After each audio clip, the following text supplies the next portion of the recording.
What's up, guys? Welcome back to I Know Football, the YouTube channel. I was working on a video for you today, specifically the Oakley Prism Visor review video that I picked up from Green Gridiron. You may have seen that unboxing that I did a couple weeks ago now. When I was shooting that review, I realized that I have never put out a how to put a visor on a football helmet video. And that's a question that I have been getting for years from you. So I decided mid-video while I was shooting that, you can see all of the stuff, the material that I have right here. I have visors open, the Oakley Prism visor over here, my screwdriver, all the attachments, as well as the old shock visor that I had on the helmet that I was testing. But I thought that I would use this visor to do the video on how to put a football visor on a football helmet. So this is the other Oakley Prism visor I have. Remember, I got two from Green Gridiron. One is the darker tint and one is the clear tint, which still has a little bit of a tint. So I'm gonna unbox this and show you guys exactly how you can put a visor on your helmet. This is gonna be true for just about any visor you have, and it's gonna be true for just about any football helmet you have. So if you already have a visor and a helmet, definitely pause this video, go get those, and I'll walk you through step by step how to do it.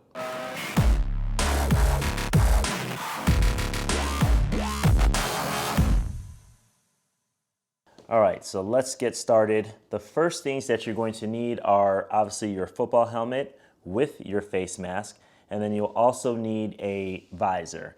Visor with all the attachments. So again, here I have a brand new Oakley Prism visor from Green Gridiron, and then you will need also a Phillips screwdriver.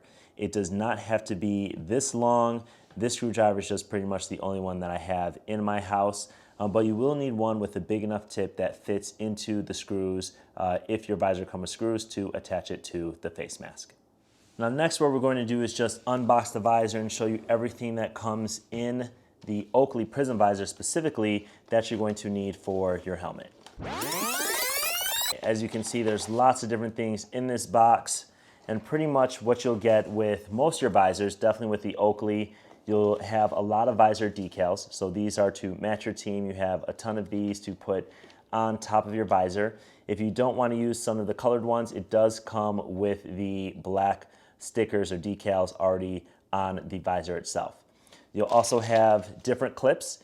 In here you have two different sizes of clips. So let me open these and we can take a closer look at these clips and screws. All right. So what you'll notice is that there's two different size clips. Here you can see on the right are clips that are for thinner bars on your face mask. I know it's hard to tell, but you can see how big that circle is versus the one on the left. The one on the left is quite a bit bigger than the one on the right, and you can definitely tell at the bottom for those bars. The smaller clips are going to be used for most of your shut face masks. On my shut helmets, I have the titanium face guards, which are a little bit thinner. You may also be able to use the smaller ones on your newer Speedflex face mask or anything newer from Riddell that's going to be the HS4 or high strength stainless steel. These ones that are thicker are going to be used for your thicker face mask. How do you know if you have a thicker face mask or a smaller one if you don't have multiple face masks or helmets? Trial and error. If you put these on the helmet and it's too loose, this upper bar, try a smaller one. If the smaller one's too tight, try the bigger one. But you do want it to fit on there and not be too loose. Also in the package, you'll have 4 different screws. 2 are going to be longer and 2 are going to be shorter. So if I put these down next to each other, you can definitely tell which ones are shorter and which ones are longer. The ones over here on the left are going to be your longer screws, and the ones on the right are going to be shorter. Now your shorter screws are going to be used for your smaller, most likely for your smaller clips. The longer screws are going to be used for your bigger clips. So if you are using the smaller clips, use the smaller screws. Oakley visors also come with 4 different T-nuts. The T-nuts, all 4 are going to be the same, so it does not matter which 4 you use or which 2 you use. I'm not even sure why they come with 4. Now the T-nuts are going to go into the back of the clips first. So that's something that you want to put in because they can be hard to take out. So you can see here, actually this one is not as hard to take out, it's falling out, but you'll want to put this in first. That's going to be your first step. Once you have these securely in, you set them to the side, and then you want to take a look at your visor. So before you put the visor into the helmet, you'll want to put whatever decals that you desire onto the visor. Now I'm going to stick with the black, but if you want to change to something like the green, you'd put that on the visor before you put it on the helmet. To make a little bit more room, I'm going to get rid of some of the things that we will not be using on the installation.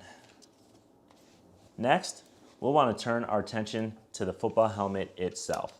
Now you don't have to remove the face mask anymore with the new visors. The new visors, at least from Oakley and most of the other brands as well, they no longer have this center piece here. If you guys are longtime followers of this channel, you would have seen my video where I actually removed the center piece to make it fit on one of the helmets that had the twist and release front bumper. This one has a traditional bumper, but as you can see, this visor is going to fit on a number of different helmets and face mask styles, no matter what the attachment system is.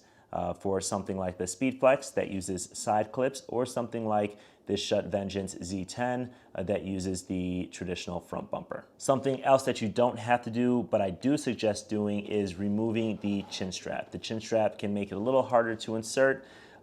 If anything, you don't have to remove it all the way, I would unclip it.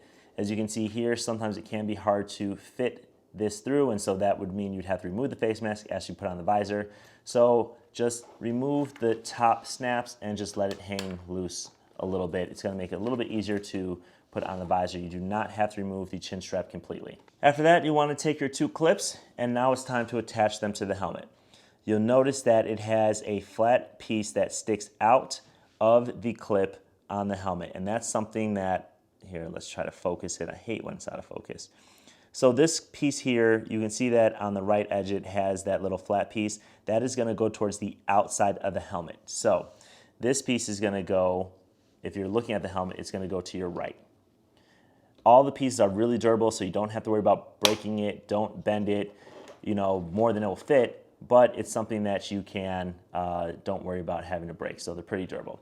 Now this piece on this helmet here, this face mask goes a little bit further back to the right, so it's not really used, but you'll notice, depending on your face mask, something like this bar, sometimes it ends here, and this is meant to go against that. So again, this is always going to go to the outside. There are some instances where you may have to flip it upside down to make it work, and that is on the older Speed football helmets. If you have an Oakley visor, you can flip the clips upside down, and then you can put it on the helmet.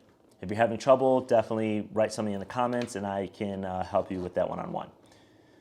All right, so we're going to put the second clip on. Again, these clips are going to work on any face mask, whether it's the closed face mask, usually meant for fullbacks where this eye opening is a little bit more closed. This top bar may sit a little bit higher. You may want to put this one underneath, so you're going to have to toy with it. But it should fit about the middle of the helmet, depending on how high your face mask is. So sometimes it can go on the bottom bar or it can go on the top bar. You can see here that it's meant to support it with another bar underneath. So that is going to help a little bit from it rotating. All right, now that you have the clips on, the chin strap unbuckled, it's now time to slide the visor underneath the helmet. And you can see here, again, it's really durable, the visor. This one didn't have to bend as much, but depending on, again, the helmet that you have, you may have to bend the visor to fit it in the helmet. And again, don't worry about breaking it. These visors are super durable. You don't want to scratch it, but you can bend it a lot. For some of the Speed helmets and Speed Flexes, that visor is going to have to bend a bit. All right, now that it's in there, you can see that it holds. It's not attached to anything. It does hold and sit. You want to take one of your clips, one of the back of the clips that you've put the T-nut into, and you want to take one of the screws. So now you have to get underneath the helmet. This is going to be a little hard to see because the visor's dark. You'll take the back of the nut and you'll put it through the visor. So it should be this small black piece, the visor, as you can see here, maybe you can see it, and then it goes into the back of the clip. Now here's the important part. When you put the screw in, just screw it by hand. The screw has to go in straight. If it doesn't go in straight, it's not going to fit easily. You're going to get a lot of resistance. So you can use a screwdriver. The point is you don't want to put it in very tight. You still want to use it a little bit loose. You can see here it's now, well, you can't see it, but it's turning the nut. It's not going in straight. So what I'm going to do is loosen it. Okay, I heard it click. It goes in a little bit straight. And we're going to screw it in just like that, a little bit loose. It helps to hold this down as well as the back to make sure the screw is tight. I know a lot of you are going to have trouble with that.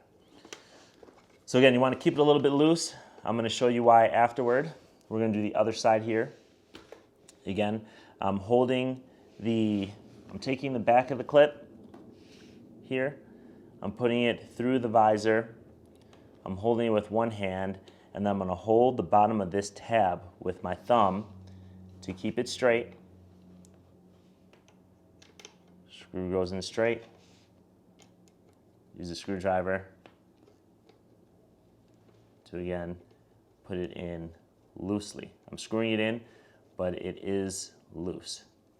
Okay, here's why you want to keep it loose before you tighten it up. Now that the visor's in the helmet, you want to make sure it's centered. So you can still move it around on the clips. It's not totally tight. Now that I have it centered. You also want to pull the bottom of the visor as close to the face mask as possible so you don't have any gaps. So when you pull it and you hold it tight, that's going to pull these a little bit forward. Now you can tighten it. Hold that visor in place. Tighten it on the right. Nice and tight so you can't turn it anymore. Don't over tighten it, but you don't want the visor to move, so tighten it more than you think you need to. And then do the same thing on the other side.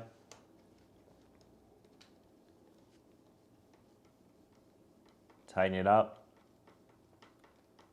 And now what I like to do is go back to that first side and tighten it a little bit now that it's in the right position. Okay. Snap these back. And your visor is ready to go. And there you have it. That's all there is to it to get your visor on your face mask.